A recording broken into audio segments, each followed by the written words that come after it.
So the early 2000s was truly a magical time. Disney Channel was putting out some legendary programming with the likes of Christy Carlson, Romano, and even Stevens. Raven, That's So Raven, also known from The Cosby Show, and the legend herself, Hilary Duff. Lizzie McGuire herself was an absolute must-see TV. You could not miss it. You couldn't miss the shows. You couldn't miss the movies. There was something for everybody, and it was a wonderful, magical time. We're getting into Hilary Duff's latest album, her first album that she's recorded in over 10 years. This is called Luck or Something. I'm going into this blind. I know nothing about what's going on in Hilary Duff's life. I don't know context or anything, so I'm going to need help big time. The only thing that I've heard and seen so far is the music video for Weather for Tennis, which I felt like it had a beautiful track to it. She sings wonderfully, and the lyrics actually seemed like there was some depth in them. So we're going to try to break down the lyrics to our best ability today. I got Genius ready for me in case there's any context that we can get into. And if you guys know any lore, anything that's behind these lyrics, please help me out. The first track on the album is Weather for Tennis. Let's get into it. I'm a seasoned apologist for the people who I love. I'm an amateur psychologist, key to everyone's handcuffs. Okay, I'm a seasoned apologist for the people who I love. So she's always going to make some kind of apologies for their bad behavior, most likely. She says, I'm an amateur psychologist, key to everyone's handcuffs. So they probably come to her, ask her for advice, and she's giving them the best things back, and she makes them feel free. I feel like that's very relatable to myself, as I am definitely that person in my family as well. The annotation here says, they notice everyone's struggles and secrets, like they can see what's holding people back. They want to help, even if they're not a professional, just someone who cares. Keep the peace, 'cause I'm a kid of divorce, and you're the starter of war. Kid of divorce. Okay. So I call to say I'm sorry, of course, but how I won't anymore, and put the ball in your court. So one thing I did see her say is that she's very into Taylor Swift and how she thinks Taylor Swift changed songwriting, and she's not wrong about that. And there's no, okay, because I'm a kid of divorce, or keep the peace because I'm a kid of divorce. She comes from divorce, and you're the starter of war. Someone that's always probably wanting to fight. And there's no winning in yours, meaning that they're infallible. So I call to say I'm sorry, of course. Basically her saying, like, this is what I do all the time, because I always end up feeling bad, even when I speak my freaking truth. Again, very freaking relatable in my family. But how I won't anymore, and put the ball in your court. And now... No, if it ain't the weather for tennis, then guess we can argue until dinner time. You calling me batshit, the fastest antibiotic for thinking you're different this time. Yeah. You call me crazy, If you let me I'm done. finish your sentence, and then we can bump our heads and drink some wine. Fight over semantics and handpick which hill you're willing to die on until the next time. I hate little annoying arguments like that. All full of inconsistencies no one's ever made sense of. Can't keep your story straight. I know it's all insecurity, and then still take it personal. Why do I care this much? Empathy. If it ain't the weather for tennis, then guess we can argue until dinner time. You Really calling like me that metallic batshit, sound. the fastest antibiotic for thinking you're different this time. I love that. The cadence, too, makes you think a little bit. You're calling me batshit. It's the fastest antibiotic for thinking you're different this time. So, no, the moment you call me crazy, I can already tell you're back on your same old bullshit. If you let me finish your sentence, and then we can bump our heads and drink some wine. Fight over semantics and handpick which hill you're willing to die on until the next time. It ain't the weather for tennis. It's actually a really sad feeling song with the lyricism. I don't understand Contrasted going production. over to the neighbors to drink cocktails with your pinky out. Trying to act all fancy. And I'm tired of believing that better will come later. Think it's time I should rip the band-aid off. Cut it off. Get out of there. I'll keep the peace, 'cause I'm a kid of divorce, and you're the starter like of this. wars, and there's no winning in yours. first time I heard this song, I wasn't sure about it, and then watching the music video and reading through you guys' comments on Patreon of what you guys said, what you think of what it is, and I didn't have the lyrics in front of me, so I didn't even see her saying that she's a kid of divorce. I thought she was saying that she has the key to divorce, like she has the power to break this all up, and like you're the starter of wars. I think that's her saying like you're the one that's always starting the problems, and you're infallible. There's never any winning in yours, and it's like tennis. You have to have like fair weather to play tennis. So the song really grew on me.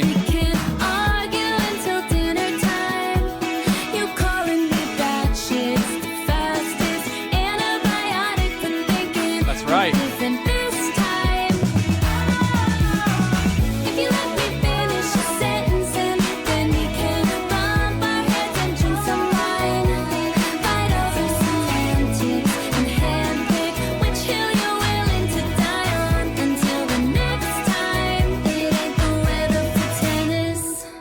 Yes, I feel like that one's more serious than it sounds. The production is so light and it gives this contrast. It's contradicting to the lyrics, and it sounds like she's the person that people come to for advice. She gives them the key to solve their problems and feel better, but then they don't ever help her out. They just leave her empty whenever she needs to talk about something. It's like a big freaking deal. I think that's what I'm getting from it. And the person that she's also in a relationship with, they are a problem starter. They're infallible. Like they for some reason have a really hard time with communication is what it sounds like. So the first track on the album, it's complex. The complexity about it, I feel like, is the contradiction of the light production on top of the almost. I feel like it is pretty. The lyricism is pretty sad. It feels like she's not being valued, and she's questioning in her head whether she should just rip off this Band-Aid and leave, or if she should stick around and try to weather the storm. Next track is Roommates. I could barely mention it without causing some ego trauma, but I know you're sensitive. Okay, we have an annotation here. Hilary Duff explained the meaning of ego trauma in an interview with V Magazine. She described it as a situation where expressing personal feelings or needs is taken as an attack on someone's character. Instead of being heard, the other person feels diminished or embarrassed, turning the conversation into a blow to their ego rather than an opportunity for understanding. Again, so relatable. Y'all, when someone's trying to tell you their feelings and everything, your first reaction shouldn't just be like, oh my God, what are you saying about me? Why are you talking so much shit? Honestly, it should be that you're listening to them, you're waiting for them to stop, and then you can ask them further into that then. But I swear, this is true. A lot of the time when people are trying to express themselves and the personal feelings that they're having with somebody, it's not always an attack, man. A lot of the time it's just their truth, and they're also trying to make the relationship better. Like, hey, you do this. You don't clean up after yourself in the bathroom. You are loud. You are obnoxious, you're lazy. I don't know. There's so many different things you can talk about and get into, and you probably are going to take it personally because it sometimes does feel like an attack. But slow down. Try to listen to what the person's saying across from you, and like actually put some value back into it instead of just being like so taken aback and whatever. I think that's what they're saying here. Now I'm trying to give you hints. Physical affection goes a long way with me. I don't wanna quietly resent you. I just want the easy fix. But life is lifing and pressure is pressure in me. Oh, I wish that I could catch you in the right light. I only want the beginning, I don't want the end. Want the part where you say goddamn. But cut the die part, giving you head and sneak home late. Wake up your roommates. Whoa. Whoa, what? What did you just say, Hilary Duff? Okay, I only want the beginning, I don't want the end. I want the part where you say, God damn. That means she misses the electricity that comes with the start of a relationship. The declarations of desire and physical affirmations, so like that honeymoon of wanting to like hug that person, love on them, rush home from work and everything. Also a subtle nod to the opening lyrics of Hilary's iconic single, Come Clean. Wait, really? Let me go back. Start this over. I could barely mention it without causing some ego trauma, but I know you're sensing how I'm trying to give you hints. Physical affection goes a long way with me. I don't wanna quietly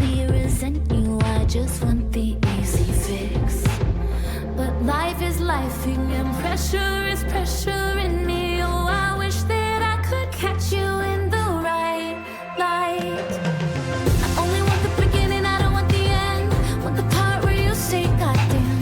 Back at the dive bar, giving you head and sneak home late, wake up your roommates. Okay, we're back to where we paused it at, and right there, that is crazy, but I love it. And it sounds like passion. It sounds like the beginning of a relationship where you will make the craziest risks just to satisfy the person. You're giving them head in the back of the dive bar. What are you talking about? That's crazy, but I mean, have fun. Do what you want to do. The highlights 10 out of 10. Oh, and then sneak home and wake up your roommates. I'm assuming that's by meaning the screaming and oohing going on. Eyes from holding your hand. Before we swept us under the bed and we became practically roommates. Touching Okay. myself at the front door, but you don't even look my way no more. Woo! Touching myself by the front door, but you don't even look my way anymore. So you're past the honeymoon. It's we're getting to that area where it's gray, and we probably, or I feel it sounds like she's still attracted and she's still in love, but you're just not that into them anymore. The other person. Maybe like the stars at noon, you won't come out until you're ready. But here I am telling you, don't put off the night too long. And I know we would laugh if I tried walking in something sexy. I don't wanna beg you. That's I cute. know you know what I want. They're not serious. But life is lifing and pressure is pressuring me. Oh, I wish that I could catch you in the right light. I only want the beginning, I don't want the end. Want the part where you say goddamn. Back at the dive bar, giving you head and sneak home late, wake up your roommates. Want the highlights 10 out of 10. The butterflies from holding your hand. Before we swept us under the bed and we became practically roommates. She has this smoothness about the way she sings where she's able to, like, the cadence is unnatural in a way. I only want the beginning, I don't want the end. I want the part where you say God damn. Like the way she's singing it there, it's so fast. Most of us would stumble over the words when we're doing it there. And she's also in this extremely light register that's just so beautiful. To myself looking at porn. So Oh. you don't even look my way Oh. anymore. Not even touching themselves to them anymore. Now it's on to porn. So we are going further and further away from love and connection. Aw. I wanna stay a new girl. Always think I'm cute, girl. Only in the whole world. Yeah, that's complicated. It's a complicated thing to deal with that getting out of the honeymoon stage. A lot of people that happens to them, and I think that's usually happens to people that aren't in love, aren't with the person that they're actually in love with. I think me personally, someone that I love, someone that I'm completely into, I will never ever lose that feeling. I know it.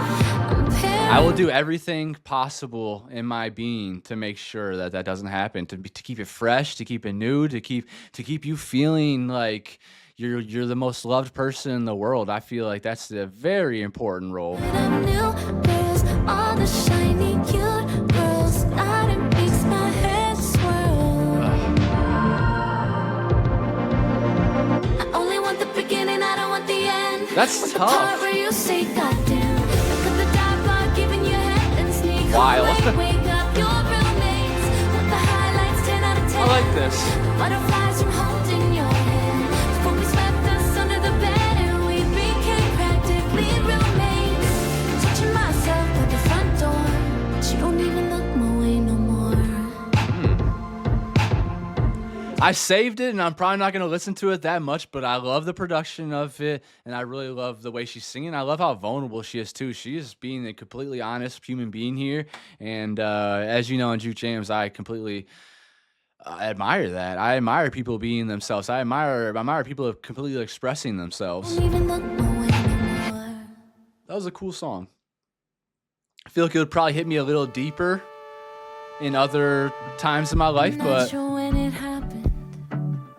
Not even sure what it was about. we don't talk. If I did something different, would you feel something different? Would you at least let me hear you out? 'Cause we come from the same home, the same blood.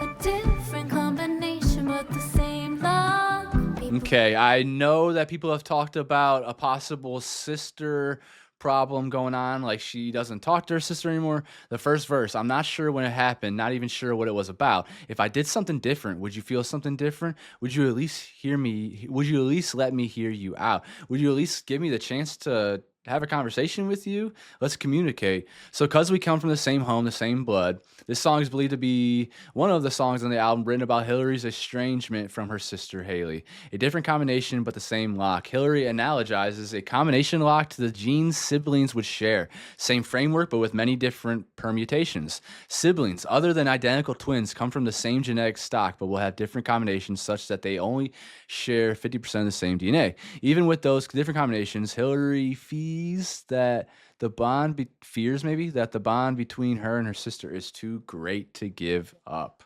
Ask me how you're doing. I wanna say amazing. I do not relate. I have a massive issue with one of my brothers.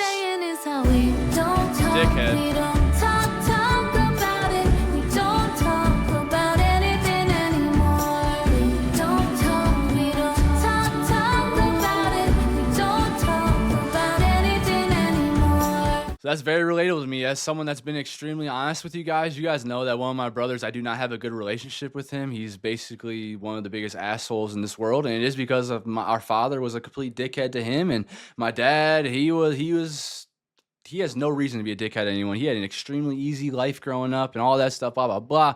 But yeah, me and my brother have been butting heads since he was 13, we've been butting heads, and it's been a long time now, and it just feels like it's never going to stop, and he just always... it's jealousy, it's anger. He's an extremely depressive drug addict, and he's been on drugs his entire life, and it's over the dumbest fucking shit, and no one can talk to him and tell him different, and he's just always going to make everyone else feel fucking bad for all of his stuff, and he just constantly projects his horrible emotions on everybody and makes everyone else feel terrible. And we've had so many conversations, so many breakthroughs, so many interventions with him that it does not matter. He's just always going to be this way. And it's come to the point where it's like, all right, dude, all you care about is misery loves company. And now I feel like I can't even talk to you anymore. Like, I love you so freaking much. And we have so many great memories. And when we are together, just the two of us, it's fantastic. The moment like one other person gets added into the mix, like my oldest brother, then it turns into a problem. And then like if my dad gets in the mix, if we're all hanging out together, then he just like my one brother just like he gets drunk or something, then he just starts like, it's all just bullshit, everything from his childhood, all the same stupid shit that he just will never get over with, because his main goal is to stay depressed so he can stay on his drugs and that he can stay in his freaking cloud of bullshit. And I know that sounds like I don't have any care or empathy or compassion for him, but I'm completely burned out from this human being. He has treated my mom like shit. He has treated my little sister like shit. And he treats my niece like shit. He gives my niece the silent treatment. My niece is 4 years old. And if you guys know anything about kids are sponges. They learn and they take in everything from someone. They don't have like, their original thoughts are coming from the things that they have taken from other people. So when she tells me stuff like, "Oh, Uncle Danny, why is Uncle Chris always so mean and angry all the time?" And I'm just like, it kills me. It breaks my fucking heart. And the fact that this piece of shit is like putting that onto my niece, it kills me, man. And it breaks so much down of what my goals are of like pouring love in my niece and making sure she doesn't feel the same way that like he did from like what our father did to him. And there's so much stuff, guys, and I don't even know if therapy will ever help it because he's never going to change. And maybe that's the same way with Hilary's sister. Maybe Hilary's in the wrong here. I don't know, but you have to try to talk about it. And if you can't talk about it, then rip that Band-Aid off. Just because they're your family, just because they're your blood, does not mean they have to be in your life. There's people that are going to be family, that are going to be blood, that are going to treat you a million times worse than people that you're just friends with. And I'm speaking from my own truth. Whoa, that production. Emotional eviction. No more sentimental overlap. So her husband If it's produced 'cause this. you're jealous, God knows I would sell it all and break you off the bigger half. 'Cause we come from the same home, the same blood. A different explanation of the same thought.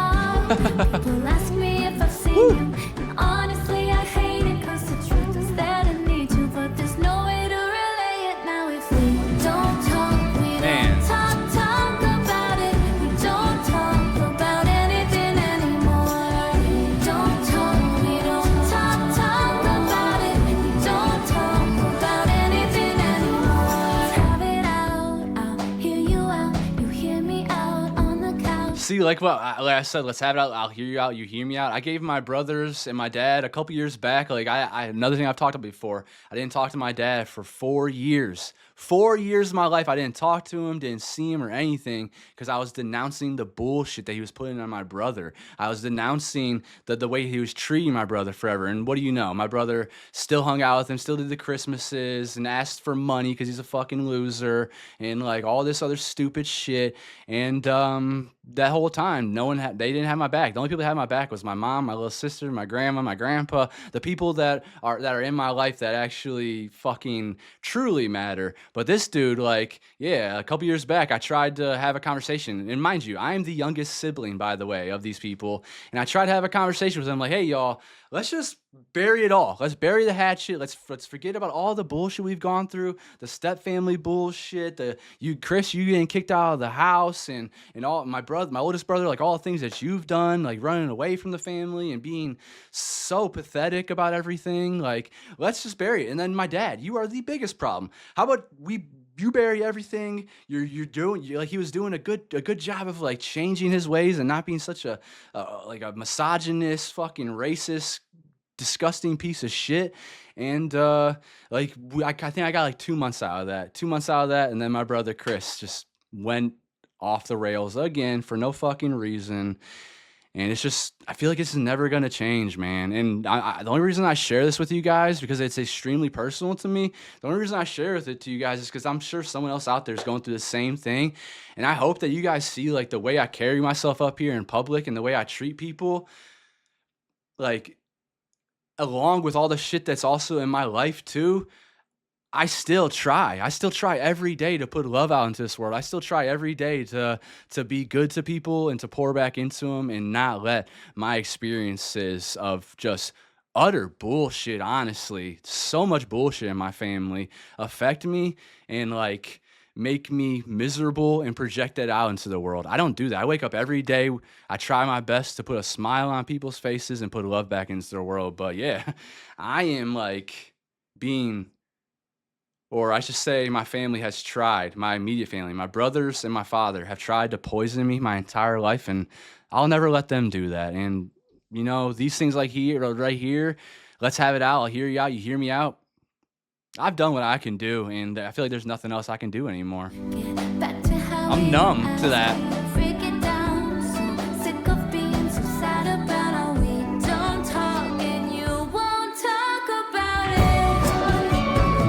Her sister sounds lame to me. So far, like what I can assume. I can't even talk about it. You're weak. That's the truth.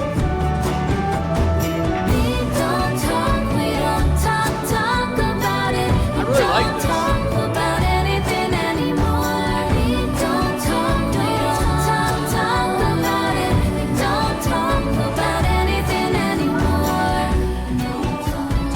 I really like that production, and it looks like her husband Matthew Coma is on there and he's mixing it up. Sounds really cool. I just feel like it's going to be triggering. I'm gonna think about my dumbass douchebag brother, who honestly, guys, I talk about this stuff, and this kind of brought it out of me. It doesn't bother me in my life. I don't really see that guy much. I let him live his life. He doesn't really let anyone in our family live our life. He's always talking shit, but I've gotten to a point now where I've been able to ignore it. You know, we all have bad people in our family, and some people it's our cousins, our uncles, and whatever, which I got those too. But it's my brother. My brother is my demon in my life. He is that everything. Like, one of the reasons why I'm so behind on Ariana Grande and Taylor and Beyonce and everything is because he was that person in my life that was constantly, oh, that's gay, that's lame, fuck that sucks, that's stupid, meh, meh, meh, meh. And it's just like, ugh. I don't want to be around him at all. My little sister can't stand him. She has no relationship with him at all, where they don't talk to each other, they'll walk by each other, not say a fucking thing, and I don't blame her. She tried a lot too. He's just a fucking giant piece of shit.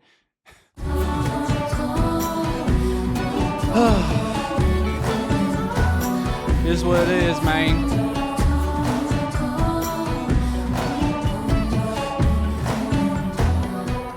I have a feeling this is going to be a very cathartic album, at least for me. It's going to be getting some things off my chest that I haven't really talked about up here, that maybe I'm holding back from y'all.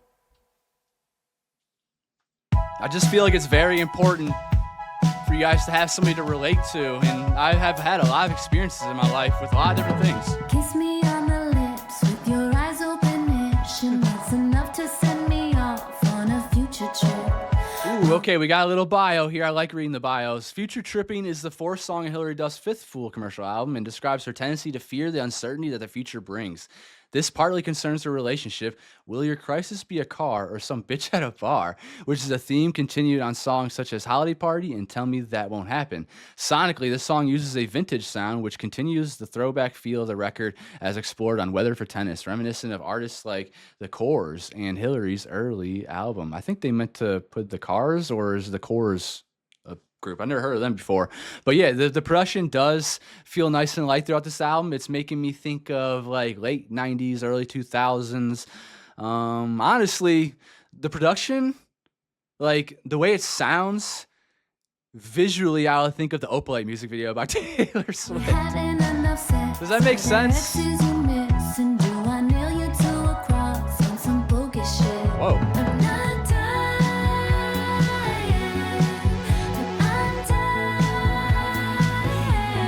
Yeah.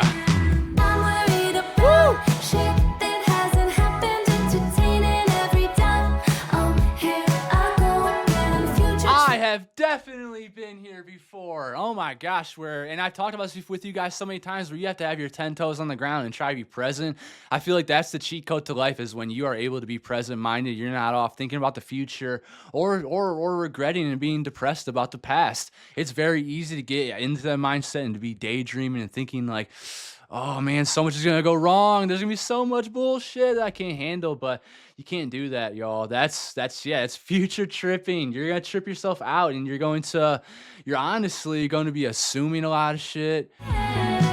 Like, it's good to plan out the future. You want to have a plan, but I mean, you also have to kind of roll it back a little bit and see if you are tripping or not. Look in the mirror. Like, are you tripping about the way you're going about your love life right now? Are you tripping the way you're going about the way you treat your family? And, maybe you're not having kids at the right time or something. What is it?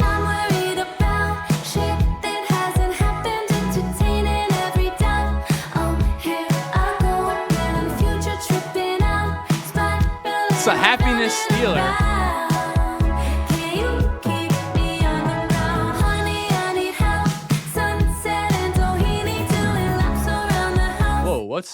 Am I missing something? Oh, there it is. Can you keep me on the ground? Honey, I need help. Sunset in Doheny. So vacation. I like this.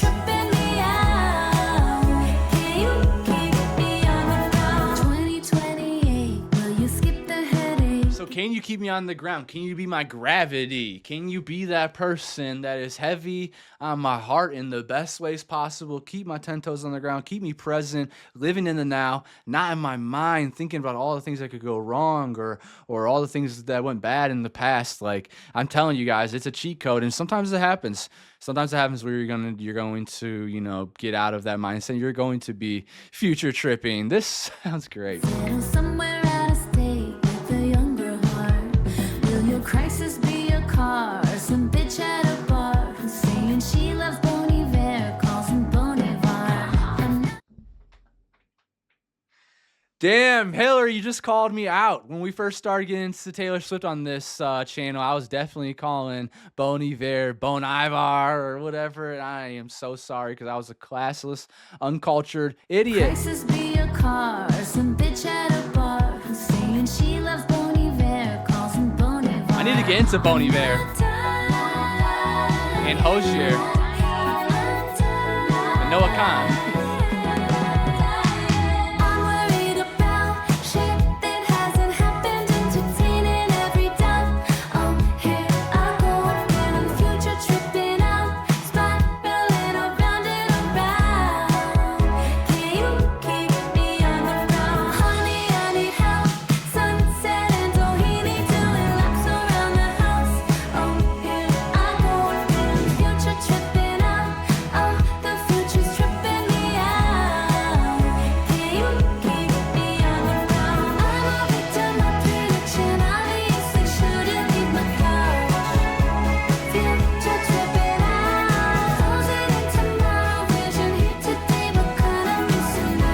a bit catatonic. Future tripping For sure.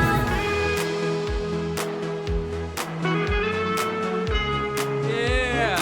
This is the best song so far. Not dying, I'm not dying, I'm not dying. Damn, that's good. I'm dying. I'm worried about shit that hasn't happened, entertaining every doubt. Oh, here I go again, future tripping out, spiraling around and Wow. around. Can you keep me on the ground? Honey, I need help. Sunset in Tahiti, doing laps around the house. Oh, here I go again, future tripping out. Oh, the future's tripping me out. Can you just try me now? I'm a victim of prediction. Obviously shouldn't leave no doubt. Future tripping out. Positive tomorrow, vision here today, but kinda just now. Awesome. Future tripping out. That was another awesome track right there, and man, she encapsulated that emotion really well. That feeling of being in your mind of, yeah, you may not be dying, but yes, I'm dying. Like life is good, but life sucks so much, and it's because of you're thinking constantly about the future of what could go wrong, and we all do it. We're constantly planning. We're constantly trying to figure out what the next move is, and a lot of the time, that's what's going to happen. Is you're going to like run yourself into the ground, constantly thinking about that stuff and wondering what if not, what if this goes wrong, and it's dizzying. So if you're able to try to fill your time with things that do keep your mind busy in a healthy way, keep you present. Reading helps a lot with that, so you're not just constantly going off and thinking about the future. A lot of time, y'all, like idle hands are the devil's playground. You have nothing to do, you're going to be thinking about all the bad things, because that's your brain protecting yourself. When you're doing that future tripping,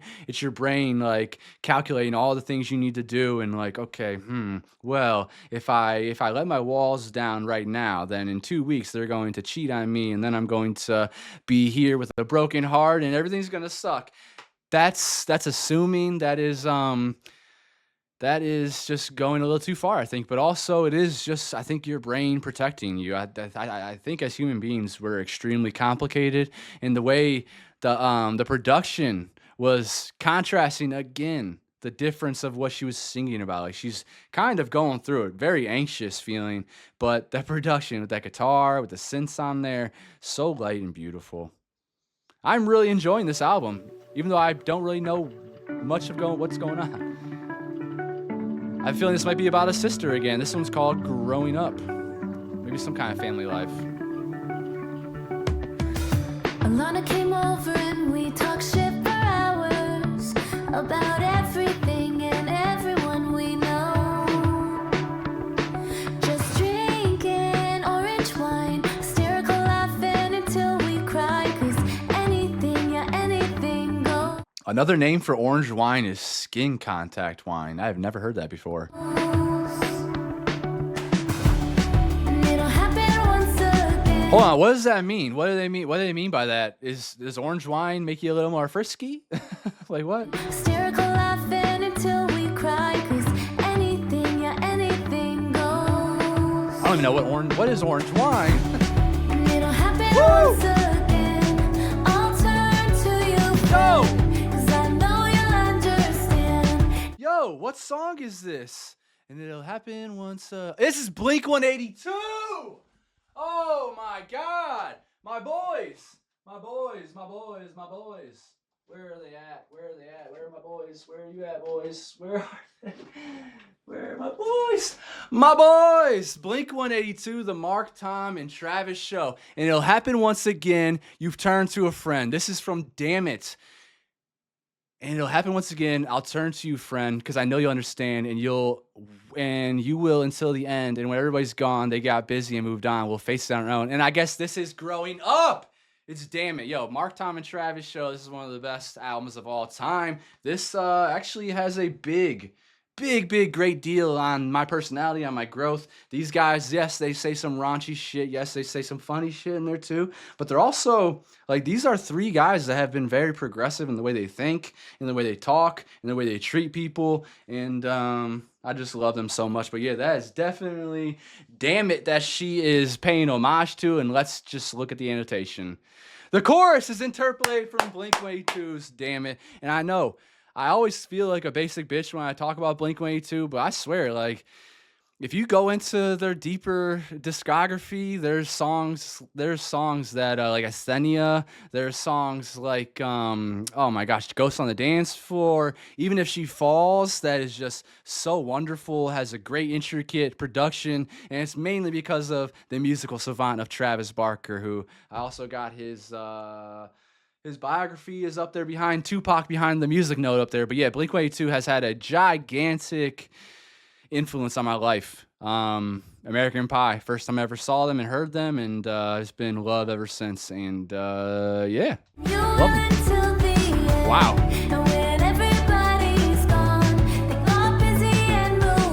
Saving.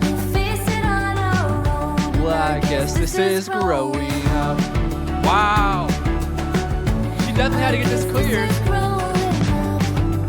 Let's see. We got Travis and them on here.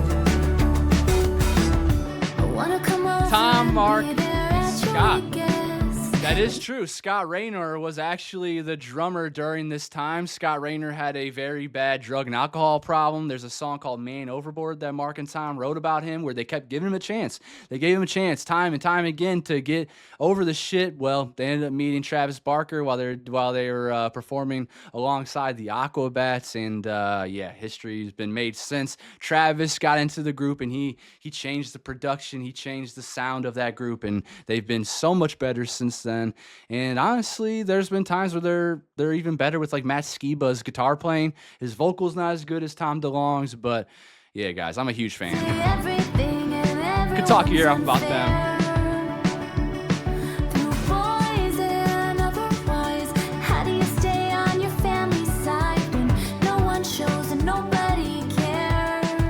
Duff is sharing here the very real adult problem that you can't always depend on your blood family to be there for you. Sometimes they will let you down, or you have to choose to keep them out of your life for your own sake. And having a friend who is like family can help navigate that.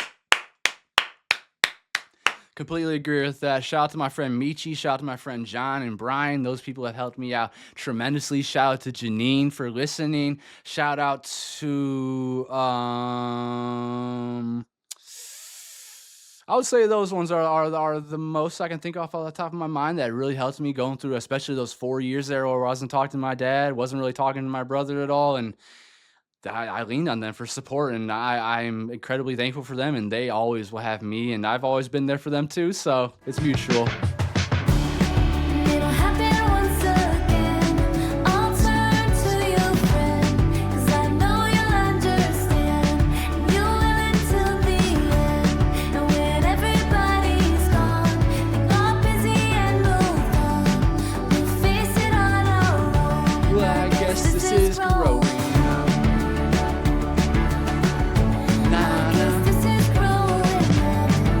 Hell yes. I'm so happy. Handshakes and tattoos, heartbreaks and bad news. Okay. First kiss and hard truths, family you can choose. Harry Styles has a song called Matilda that made me break down and almost freaking cry all over my pants because it was so emotional. Family you can choose, y'all. There are family out there, there are friends out there that you can choose and you can change your life through. You can make them your family. You can make them the people that you want to spend the rest of your life with. It don't have to just be blood. And if it is your blood and you still want to work at it, then please do. It'll happen once again. I'll turn to you, friend, 'cause I know you'll understand. You will until the end. And when everybody's gone, they got busy and moved on. We'll face it on our own. And I guess this is growing up. And it'll happen once again. I'll turn to you, friend. That means a lot to I know me. you'll understand, and you will until the end. And when everybody's gone, they got busy and moved on. We'll face it on our own, and I guess this is growing up. So yeah, y'all, that meant a lot to me, as Blink-182 will always be a very special place in my heart. I don't listen to them as much as I do now, and that's just because, you know, growing up and going through changes, a lot of their stuff is towards the angsty teen and helping out the angsty teen get over a lot of the stuff that they've gone through. But as you see here, I mean, Travis Barker, someone that means a great deal to me. Mark Hoppus is another person that means a great deal to me. I absolutely love these guys and a lot of the words they put out into this world. It blows my mind that Travis is married to a Kardashian now. At least it's the most normal one, it seems like, I guess. That's not like extremely crazy, but you know, I'm sure Travis has his flaws as well as a musician and someone that's chasing that fame and that money all the time. There is, you know, some kind of psychology going on there that might be wrong, but yeah, they mean a lot to me. They helped shape my life. They helped me think differently outside of the box. Didn't take things extremely too seriously, and also they helped me laugh at the people like, you know, the men's American hockey team, where Tom and Mark would have definitely been shitting on those guys and making fun of them for being complete fucking assholes. That's just the truth. To see a hypnotist. The Optimist. Asked her to teach me not to dream. I've got too much to think about, an overdrawn account of people I've been too afraid to need. She said I'm no history revisionist. Feels a little more folky with that guitar. And there's something Kind of feel like we got jumped into like folklore. It feels a little bit like Cardigan in a way. things I can undo. You've got a tiny splinter on the tip of your finger. It demands all the attention. Is Aaron Desert on this by any chance?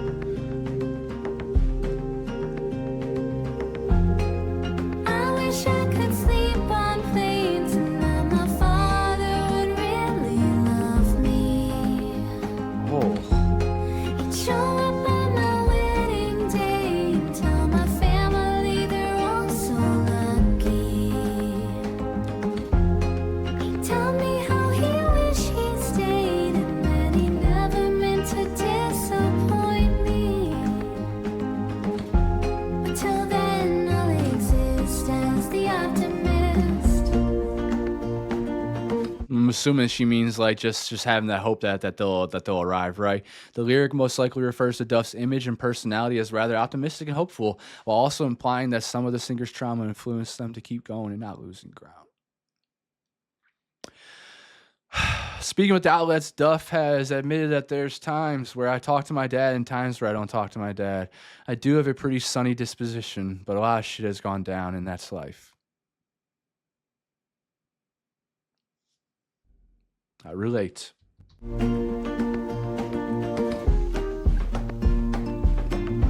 was an emotional architect who knew your dimensions more than you. I learned That's which beautiful. way you turned your back, to let go of eye contact, and which battles made you feel most immune. She cares. I wish I could sleep on planes and that my father would really love me. Wouldn't have to feel such shame around how often and how deep it cuts me.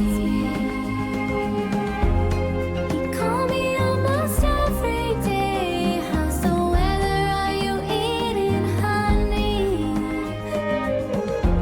But till then, I'll exist as the optimist.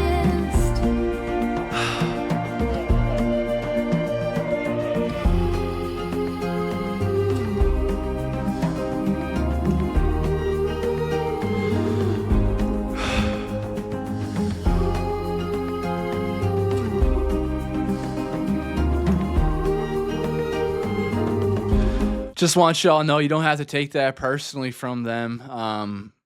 sometimes people are just fucked up, man, and it could be your father, it could be your mother, it could be anybody. And I know it's easier said than done to not take it personally that you're one father that you have, and I feel it too. It's why it's making me feel emotional. I wish I could sleep on planes, then my father would really love me. Like I wish my father would love me without having to feel like I have to do a million things for him, like without feeling like it is conditional. Like with my mom, my grandma, like people that are in my life, my friends that do love me and that do know my character, it's unconditional from them. I don't have to tap dance. I don't have to do all this bullshit that I have to do with him. I wouldn't have to feel such shame around how often and how deep it cuts me. Like, and people you do feel shame about that. It's like, why? Why don't you love me, man? Why don't you want me? Always go back to that Fresh Prince of Bel-Air scene with Will, just letting it go. His father just kept leaving him, and always everything's more important. The road's more important. The ladies are more important. The money's more important. The keeping up with the Joneses is more important. But actual things that matter in this life, like giving guidance to your children, helping them build confidence, and not just shitting on them and calling them stupid all the time and stuff. Like,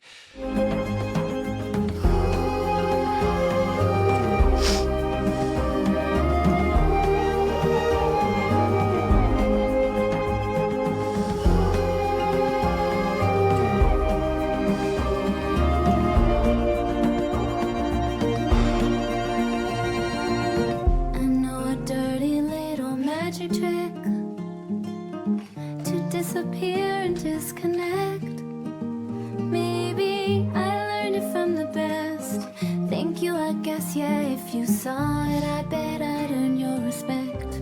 golly, man. Due to the avoidant and cold approach of the father's care for the singer, Duff has learned to dissociate and appear invisible in social settings, akin to how their parents acted towards them. And that is one thing that my brother, the one that I talk shit about, that's what he does do that around my dad at times. He acts like he does come off as like invisible. And a lot of times when he's talking, my dad will just talk over him and try to start a conversation with somebody else. And so there are these things that I've always been very aware of, because I'm a very observational, observant person, and I notice these little things. I notice the quirks. I notice the little things that get under people's skin, and I've always seen that. I've always had empathy, and I've always been there. Like when that happens to Chris, I'll always be like, I'll ignore my dad, and like I'll talk over him and then bring it back up to Chris. Like, oh, Chris, what were you saying? Sorry, you just got rudely cut off. I wouldn't normally do that because that's just facetious and passive aggressive and doesn't do anything, and then starts a big fight then. Sometimes we have done that though, but yeah, and I've done this too. And then my sister does this with Chris. My little sister does this with Chris, and her dad does it with her. Like, apparently, my sister was telling me about how her dad. We have different dads. She's my half sister. Her dad was planning like this freaking cruise to go with like her little sister, her stepmom, and her sister's boyfriend, but they were not planning to take my sister or my sister's niece, or my niece, my sister's child. And it's like, how can you be such garbage? Like, if there's one flaw, I know you're probably thinking it too. If there's one flaw for my mom, it is that she did not pick the right men.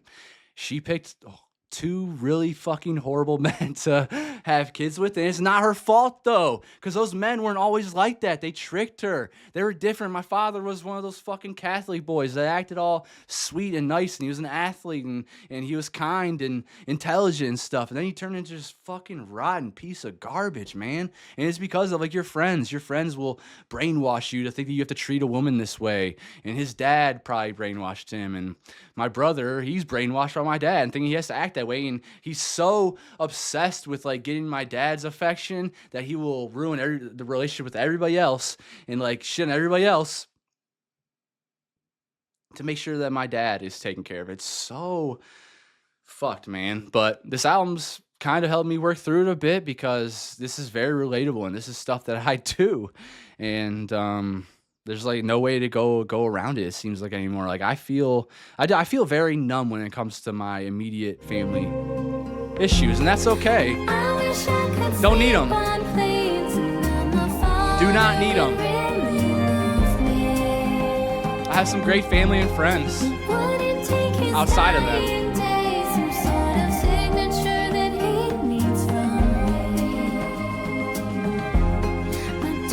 Very folklore, Evermore coded though. You don't even have to say you're sorry. I already forgive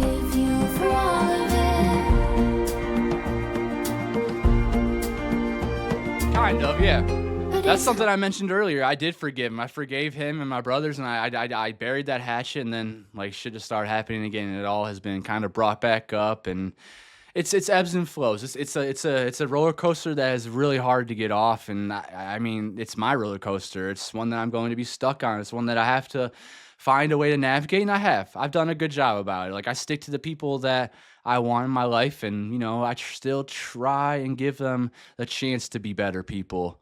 hard to exist I as know I'm the 100% optimist. not in the wrong when it comes to those 3 people in my life, though.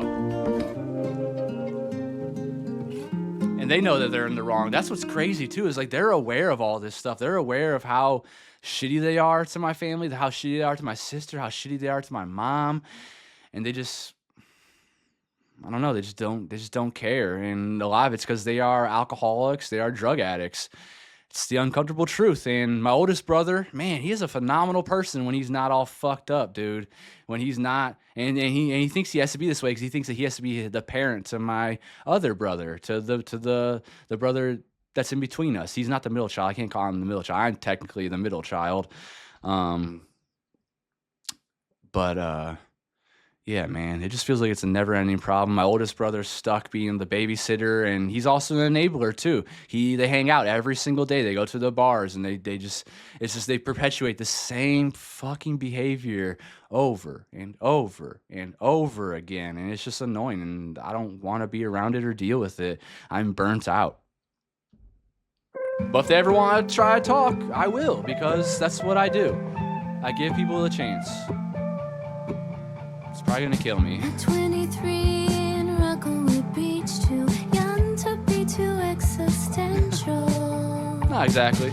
Your kind of freak matched my kind of freak. Our chaos had so much potential. Let's see what the annotation says. Hilary Duff wed her first husband, NHL player Mike Comrie, in August of 2010. She turned 23 a month later in September 2010. Okay. Casual smokers, spiritual feathers.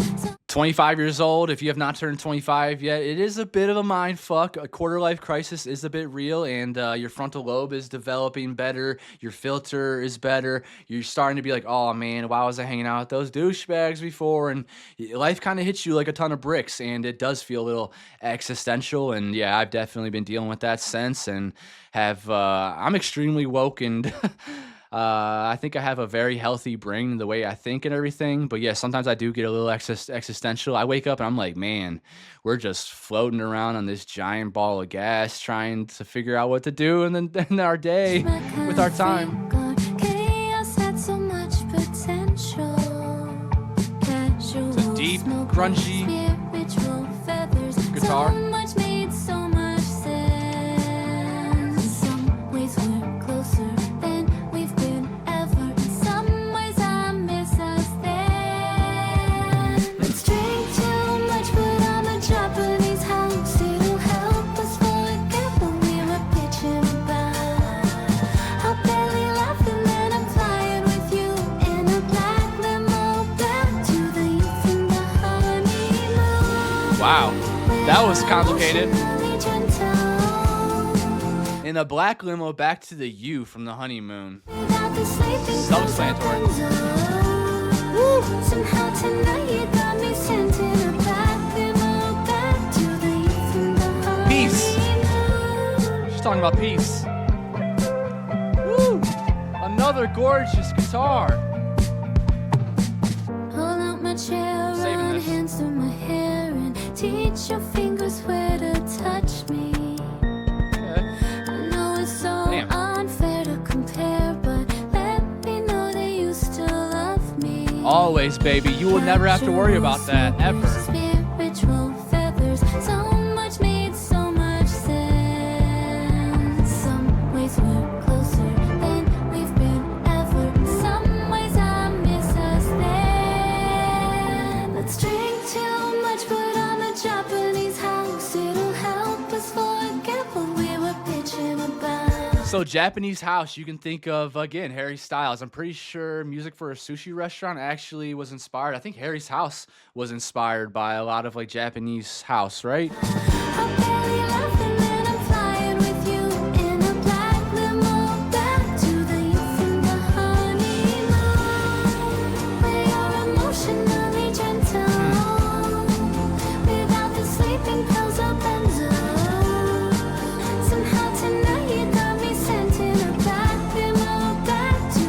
That's sweet.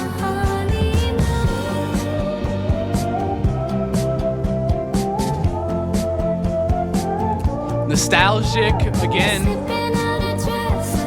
Think about the good times. Before you know our hands up across the face.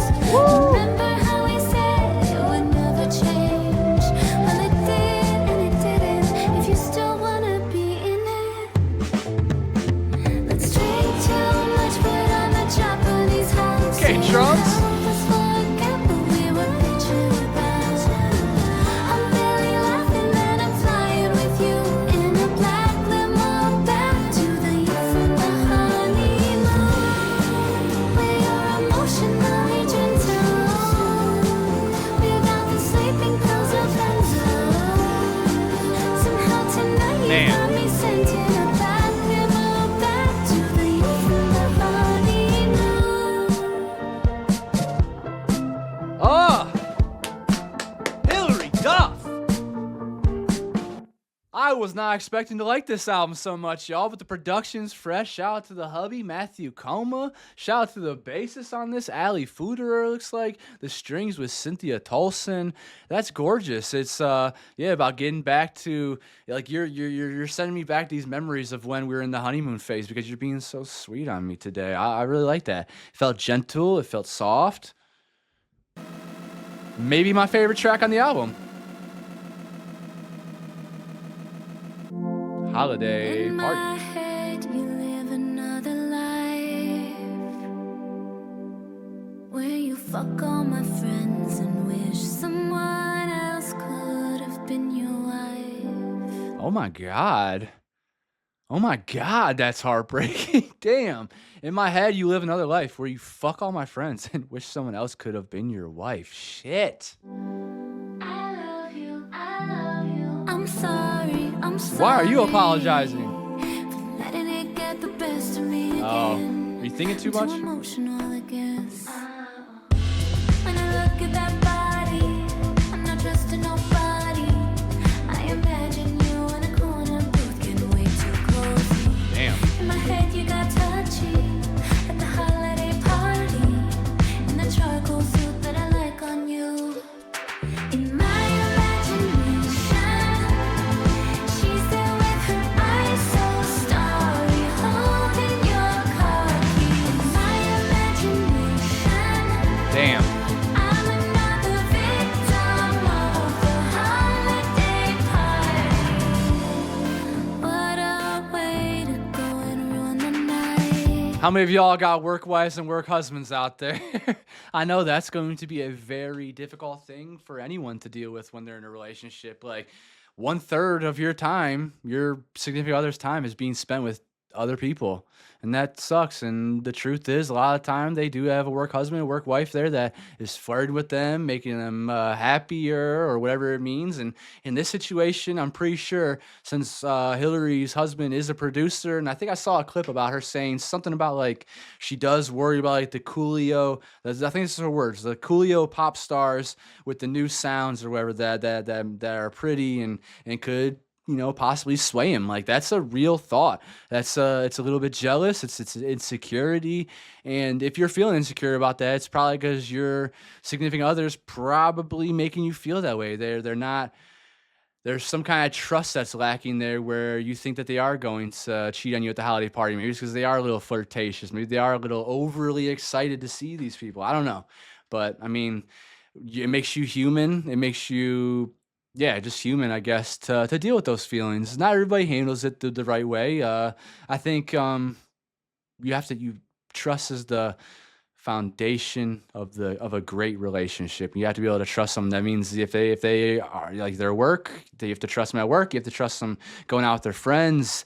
It's all about having faith, man, and allowing someone to have free will of your heart. It's tough. I'm back at it again, questioning my belief in a good guy. I love you, I'm sorry, When she says that right there, I love you, I'm sorry, I feel like that's her reassuring them, like, these thoughts I'm having, I think they're just getting the best of me. Like, I'm sorry that I'm projecting this onto you. It's almost like what she was saying earlier there about future tripping, possibly, or this is her in her head saying sorry for the feelings that she feels when even if they're valid. So sometimes songs are ambiguous, sometimes songs are hard to break down because they could have multiple meanings or. Get the best of me again. It's controlling me, I guess. When I look at that body, I'm not trusting nobody. I imagine you in a corner booth getting way too close. That feels like In my jealousy. head, you got touchy at the holiday party in the charcoal suit that I bought for you. In my imagination, she's there with her eyes so starry, holding your car keys. My imagination, That sucks. I'm another victim of the holiday party. Her name on the Bridge. money, so overly bubbly, so easy, so upbeat. It's all unrealistic, so weirdly specific. Just tell me it isn't.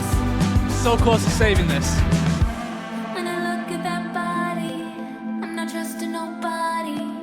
I imagine you in a corner booth getting way too cozy. In my head, you got touchy at the holiday party. In my imagination, she's there with her eyes so starry, holding your car keys. My imagination, I'm another victim of the holiday party.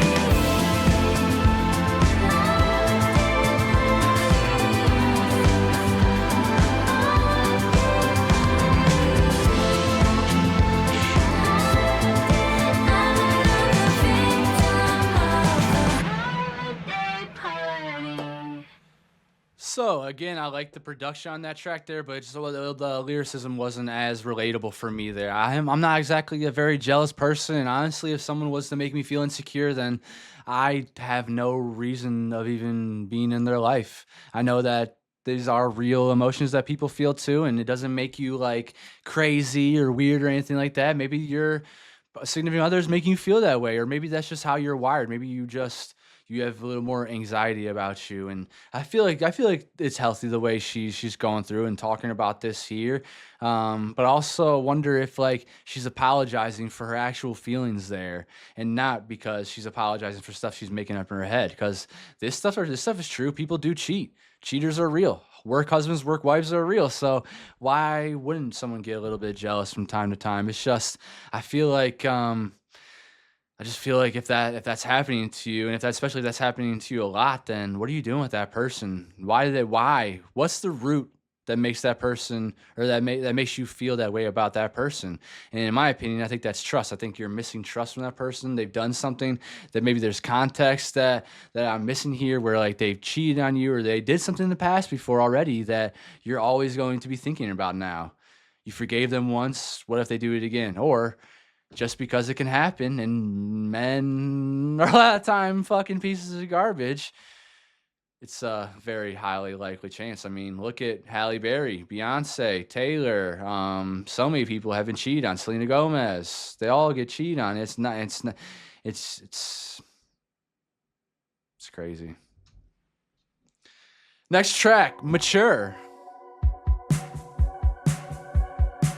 She's me, I'm her in a different font. Just a few years younger, a new haircut. What does that mean? She's me, I'm her in a different font. So like a different style.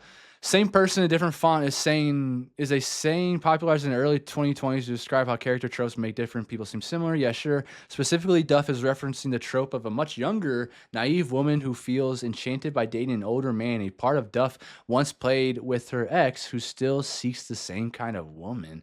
Ugh. Leo of you, it's your Scorpio touch now. Oh, just a few years younger. Wait.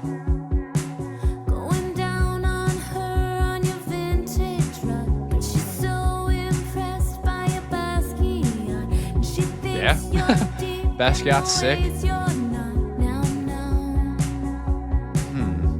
I can't put it on her, she's a sweet kid. Hold on, I can't get over this lyric up here. She's me, I'm her in a different font, just a few years younger, a new haircut. So is this like, okay, she's me and I'm her in a different font? Like, yeah, we are the same person, but she's like a younger version of me. But when you say just a few years younger, are you saying like just a few years younger now from my age now, or just a few years younger from like my age when we were together? Because that changes a lot up. And the way how messy this is here, the way it's talking about when it says, dating an older man, a part of Duff once played with her ex who still seeks the same kind of woman. And I've talked about this before, when there are men that are seeking out women that are much, much, much, much, much younger than them, then there's usually a problem there. And when we get to the age of like 25 and above, I don't really have a problem with much age gaps. 25 and like 45 is weird. That's where it gets weird. 25 and 35 is whatever. Like that, a 10-year gap, I don't mind at all. I don't think that's a big deal. It's where you start dating people that are like 20 through like 24, and you're like either in your late 20s or early 30s, because now I'm thinking about that frontal lobe that's not developed. I'm thinking about people that are just easily manipulated. And I have past friends that I'm not friends with anymore because they grossed me out, and I feel like I saw the writing on the wall of them just constantly dating people that are much, much, much younger than them, and it just makes me feel very weird, especially with everything that's going on in this country too. But she's Disgusting. taking the bait like we all did. She looks like all of you girls, but blonder. A little like me, just younger. Bet she loves when she hears you say you're so mature for your age, babe. She looks Oh, that was the wrong time to take a drink. The way she sang that was hilarious. Like making fun of him for her. younger.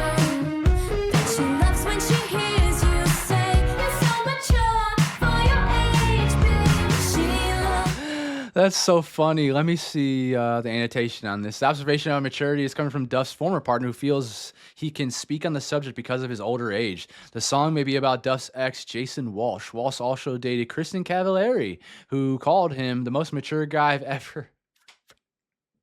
What's the chances of that, too? Kristen Cavallari and Hilary Duff have an ex, and Hilary Duff's song "Come Clean" was the theme song of Laguna Beach, which introduced us to Kristen Cavallari. Oh my gosh, my brain just exploded. Walsh stated to Cavallari after their breakup, "I love seeing you go through your maturation as a woman." Cavallari was born the same year as Duff, sharing an 11-year age gap with Walsh. Okay, so yeah, that is a problem then, because I'm assuming that Hilary Duff was most likely very young dating this person. So let's just go with 18. That means that she was probably dating a 29-year-old, or 19, she was dating a 30-year-old. Fucking burn them at the stake, man. Obliterate them with one of those fucking ray guns or something. Jesus. like she could be Fucking your pedophiles. daughter. Like me before I got smarter. When I was better to hear you say you're so mature for your age, babe. Wild. Again, great production. Dim all the lights so you look real wise as they trace the lines underneath your eyes. Mistake your charm for a cosmic sign now. Hold on, I'm off on the lyrics. Where are we at? Talking about the tracing. Oh, as they trace the lines underneath your eyes and mistake your charm for a cosmic sign. Exposes the illusion. People confuse charisma for destiny, as if this person's allure means something deeper or faded. I can't put it on them, it's his best trick. And they're taking the bait just like I did. She looks like all of you girls, but blonder. A little like me, just younger. Bet she loves when she hears you say you're so mature for your age, babe. She looks That's hilarious. like she could be your daughter. Like me before I got smarter. When I was better to hear you say you're so mature for your age, babe. I can't help but think about Wilmer Valderrama and Demi Lovato. I can't help but think about Taylor Swift and Jake Gyllenhaal and John Mayer, specifically John Mayer. 'Cause I think that was even a bigger age gap, and just the way that John was acting. Jake too, very weird, and still got that scarf, buddy. I know she means a lot to you. But anyways, yeah.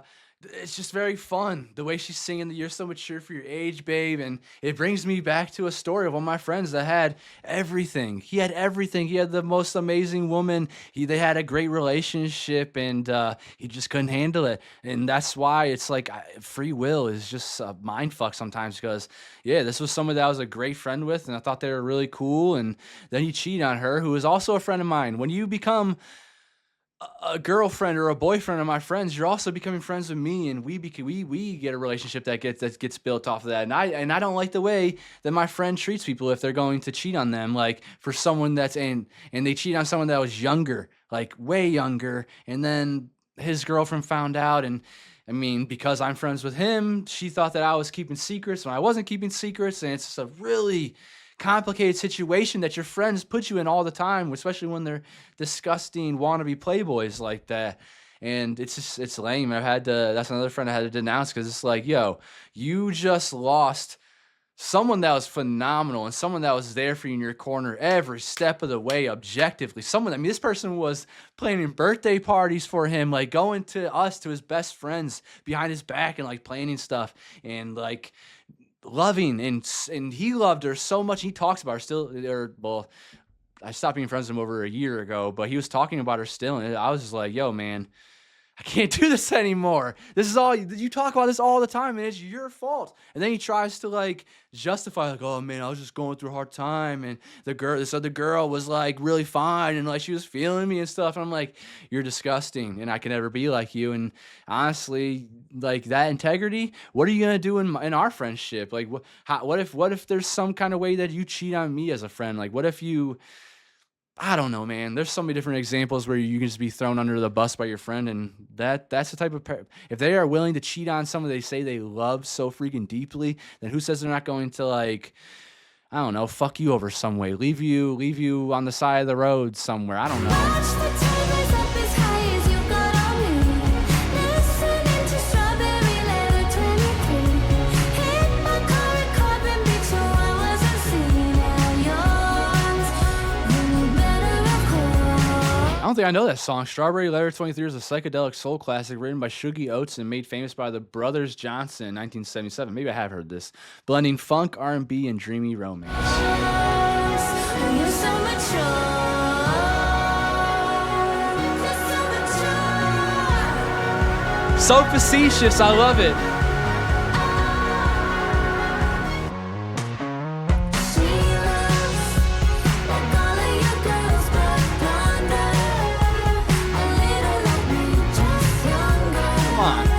She loves when she hears you say you're so mature for your age, babe. She looks like she could be your daughter, like me before I got smarter.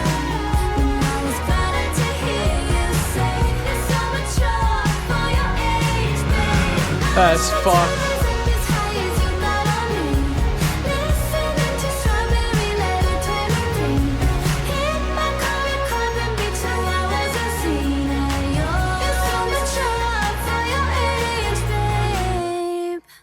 Yeah, that one was very fun. She was obviously being very facetious with a lot of the, pronunciation and the way she's singing on the track. I think it was really fun, and I think it was unapologetic. Like, yo, if my ex is disgusting, kind of on borderline as a pedophile, and definitely someone that's very manipulative. Because most of the time, people that date people that are much, much, much younger, and especially when they say stuff like telling you that you're so mature for your age, like they're probably extremely easy to control and to manipulate, and they might even be a little dumb. So yeah, I think that's the point of that track there, and I really like that, man. This album has been great. The experience, the instrumentation, the production is experimental, and I love that about this. Sometimes it's hard to catch the beat because it's all over the place, and my brain is like, oh, this is new, this is different, this is fresh, and I'm really enjoying it. So Very happy about this. The next track, I think it's the second to last track on the album. We have Tell Me That Won't Happen. We have a little song bio here that says, Tell Me That Won't Happen is the 10th song in Hilary Duff's 5th commercial album and explores the fallout of her career having been so prolific in the early part of her life. She expresses worry that the highs she experienced may never be surpassed and asks her partner to let her feel that euphoria forever. Promise you'll lie if they ever change. This song production revisits the pop sound of earlier tracks on the record, such as Future Tripping, yes, and is reminiscent of artists like the 1975, who I have not really listened to much of them in 1975. I think that's Maddie Healy's band, and haven't really gotten to them much. There's some songs I'm pretty sure I have heard before. I think their most popular song is one that's always getting played at the bar, like the end of the night, right? So, yeah, this is going to be a fun one, I think, or I shouldn't say fun. I think it's going to be maybe sad because we're talking about the fall here. And one thing that I've always wondered about Hilary Duff, like since she left Lizzie McGuire, it felt like she wanted to be out of the spotlight. So to hear or to read that, I know it's unreviewed, but to read that it could possibly be about like her expressing the worry that she's never going to reach that high again. I just felt like, I thought she like never wanted to be back there. I remember that time. I remember how popular she was. I remember she couldn't go anywhere. It was almost like Britney Spears in a way. I mean, she had Aaron freaking Carter on her show. She had a lot of celebrities. Frankie Muniz was on there. It was a cultural phenomenon, Lizzie McGuire was. I mean, I didn't even know who Jay-Z was until I heard her friend going, H to the Izzo, to the Izzo. What was her friend's name? Miranda or something? I forget. It's been a long time. Actually, I think David Carradine, the father from Lizzie McGuire, passed away today. So rest in peace to him. I don't know what his life was like after that. I don't know if he was a good person, because it seems like in 2026 you have to do a background check on everyone, even the people that you grew up loving as like your own television father. But that guy always seemed to be very awesome. So rest in peace to him. Here we go. Tell Me That Won't Happen. Okay. I know you better than your mirror and shadow. I know how often you don't call your mom. Interesting. I know you better than your mirror and shadow. Your shadow follows you around everywhere, and then obviously your mirror is right there in front of you. You do not call your mom. Call your mother. I know you need to disagree. I know how you hate the vegan shit and the tarot cards. Why?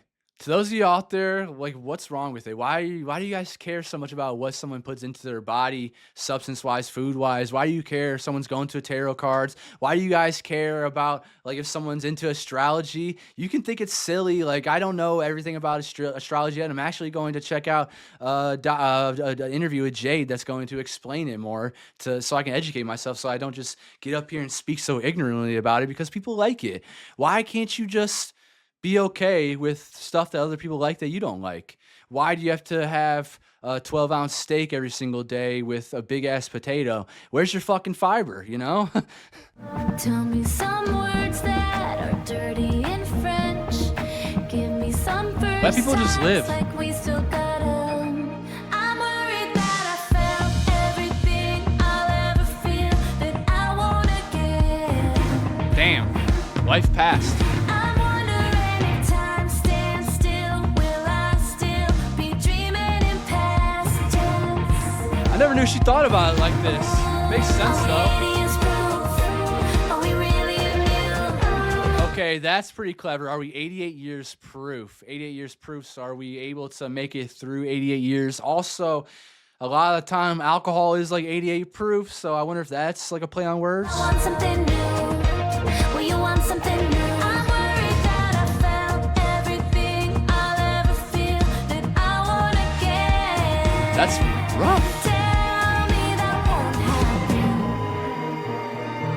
It's hard to do that. You can't. At each other's necks, you go harder, even though you know you're gonna be wrong. Ugh, gross.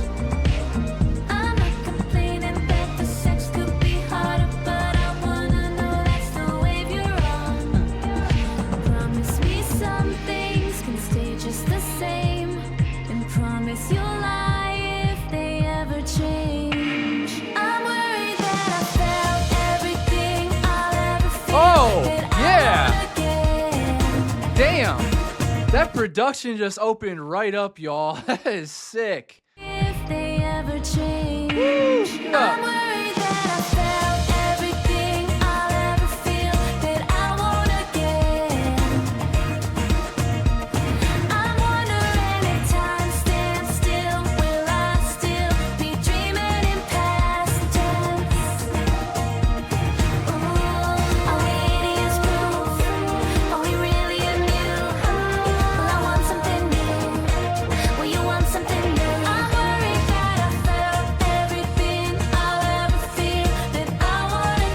heartbreaking. Tell me that won't happen. She's looking for some reassurance.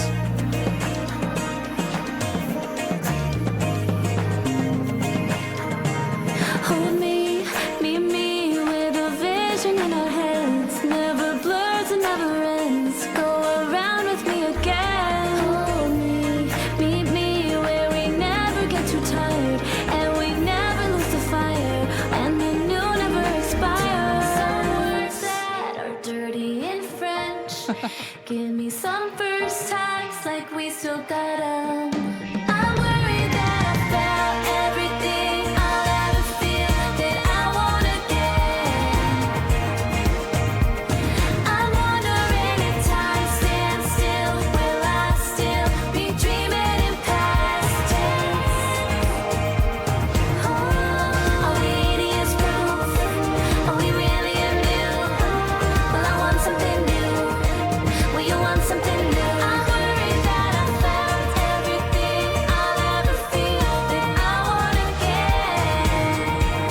Tell me that won't happen. I don't think that's possible. I don't think that's possible to tell you that that won't happen. You never know. Life is about chapters. It's going to change. You're going to get further and further away from Lizzie McGuire. Maybe one day, like Hannah Montana's doing, Miley Cyrus is doing now, with a little bit of like a reunion kind of thing, or maybe you can revamp it and maybe it's Lizzie McGuire and there's a spin-off with your daughter now or something. You know, there's never a closed door, but yeah, you probably will not catch that lightning in a bottle again. That show was absolutely phenomenal. It was amazing. I mean, I can't help but think of every time I look at my shampoo bottle, rinse, lather, repeat, freaking, what's his name, Ethan or whatever. He was like, well, the trick is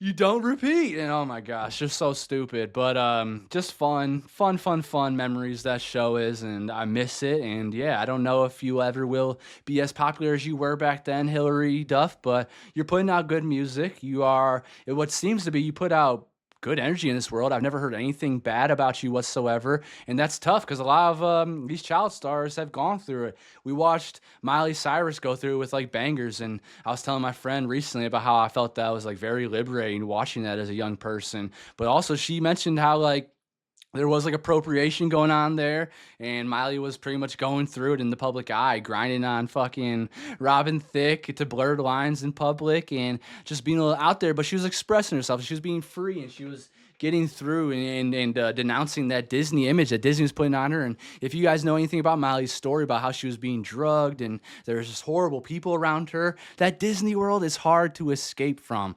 So for Hilary to do that, and to, I feel like she's done it in such grace. Like every time I've heard someone talk about Hilary Duff, it's always in such a beautiful light. So Hilary, you will always be considered as a legend, as long as you don't go like the Nicki Minaj route and, you know, MAGA and become a Trump supporter and all that disgusting buffoonery. It doesn't seem like you would ever do that, and we love you and we respect you. You're like a mother to so many of us. A sister, a mother. We appreciate you. Last track on the album is called Adult Sized Medium. Air drying our sheets, covering our gender with an oversized fleece. Listening to records that meant something probably when we were 23 and horny. Okay, she likes 23 and horny. Smiling with our teeth, habitually repeating, I'm a bad bitch, please. Us having no money was so fucking funny. It never got tired or boring. That struggle is never boring. The struggle is never boring. I'll tell you that. I'm pulling on holes of an adult-sized medium. The 20-year-old me still in here. Oh, so this sweater is like a comfort thing. It makes me think of like Ariana Grande, just throwing on that sweater and some boots and some like a cunty boot and going about it like that comfort. Waking up to a dream sequence. But also it's that feeling they felt when they're at 23. Me in it. Was it a sip of wine or Aperol? I remember everything and nothing at all. I'm waking sounds like a dream. I can't see me in it. Was any of it worth it after all? Is my reflection someone else's I stole? But if it's mine, can I still keep it? If I can't see me in it. Texture on her skin. We were just at Beacher's with a guy to get in. Sweating out a fever with our latest imprint.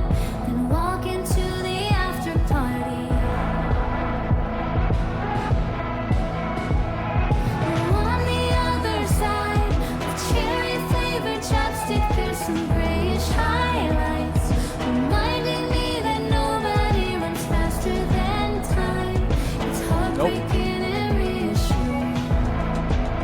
It's sinking in, I'm sinking in, I'm sinking. Sometimes you wish you could just stop this train and like let it slow down a bit because yeah, time just is faster than anything, and there's just never enough of it. But I'm holding on try to be present. close of an adult-sized medium. I really don't know how I got here. I'm waking up to a dream sequence.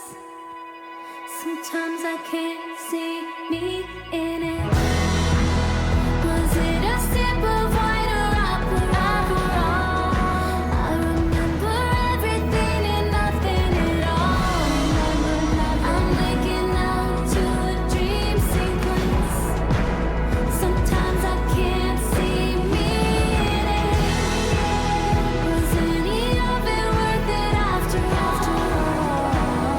Is my reflection someone else's I stole? But if it's mine, can I still keep it? If I can't see me in it. Tryhards, icons, Sunday morning Super Bowls, turn-ons, tampons, edibles, and booty calls. I remember it all, and I remember nothing. How did we get here? Was it luck or something? Was it luck or something? I remember it all, and I remember nothing. How did we get here? Was it luck or something? Was it luck or something? That's a cute way to end the album. I didn't exactly like the song that much. It just seemed like she was kind of throwing a bunch of words out there, and maybe I'll have to listen to it again and read through the lyrics again to pick up on it. But I like how she ended it by kind of just questioning, how do we get here? Is this luck or is this something else? Is there some kind of divine intervention that put me here with you?